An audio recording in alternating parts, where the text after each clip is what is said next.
Hi everybody, welcome to week 5. Hopefully you've had a fabulous spring break. I know I did spend some time camping with my family, and my robotics team at Sonoma Academy made it to the World Championships in Houston next week, so that's been really exciting, spending a lot of my time preparing for that. But I'm really excited for week 5, getting back into it. This is our typical odd week where we're going to start exploring another LMS. You won't have a big assignment, but you'll have a discussion point and a checkpoint. So let's go through this week, and then I want to focus in specifically on one of the articles, because I think out of everything you're going to read, and I know I say this every week, but everything you're going to read, this article on something called the community of inquiry is really going to, I think, establish a framework that's going to be helpful if any of you find yourself in my position teaching a fully online class, because I know that reading this article was really helpful for me.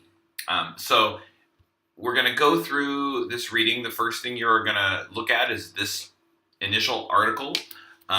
You're going to download it as a PDF right here. It's called The Development of a Community of Inquiry Over Time in an Online Course. This is going to set up a model or a framework for engaging in online learning. And as you read this, and we'll talk about it more in a moment, I want you thinking about this course. What aspects of this course that you're involved in really resonate or do not resonate when you start analyzing, looking at this framework. You're then going to look at another large reading, okay? And this is called Keeping Pace with K-12 Digital Learning. Part of this course, we want you just to be learned about what's going on in this area. So because it is long, I indicated some sections I would like you to look at and target specifically. Okay, and then we're going to continue the same drill we did with Canvas, the same drill we did with Edmodo, but we're going to be looking at PowerSchool. And sometimes you'll see in the syllabus PowerSchool / Haiku. Really, Haiku was a learning management system. PowerSchool was another one, also a grade book.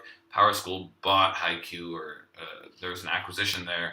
And actually, in the email announcement, for those of you that are interested, it's kind of nerdy, but if you are interested in this merger and why it happened specifically, where did I link it here?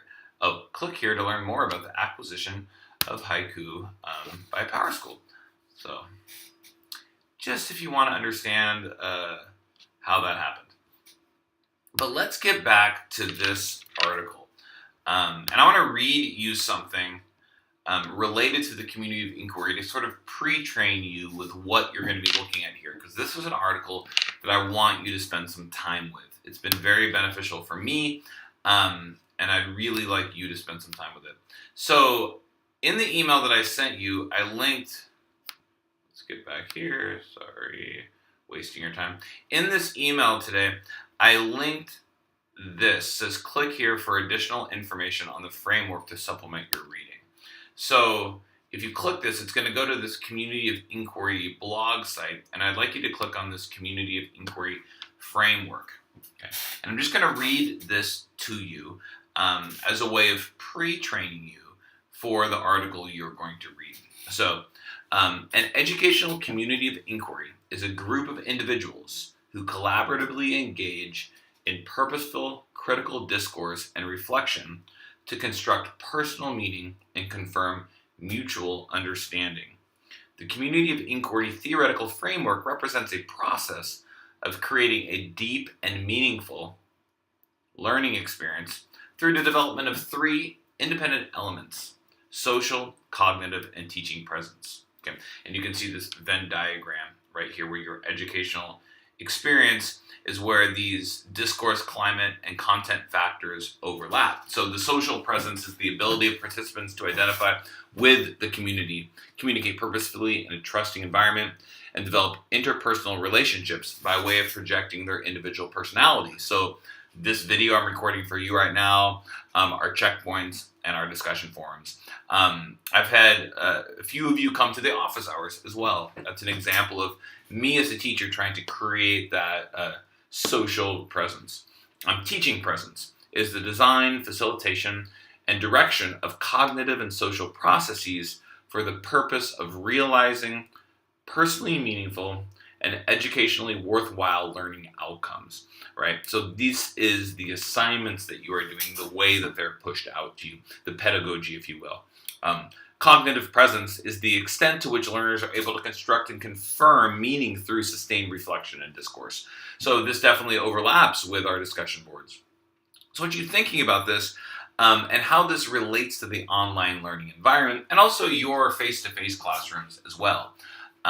It's just, I think, a really interesting way of looking at pedagogy through a lens, an overlapping lens of the social, the cognitive, and the pedagogical.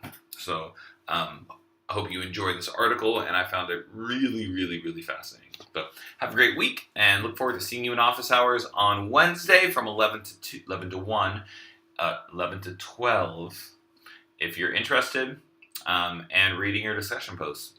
So thank you guys so much. I'm having a really good time teaching this class so far.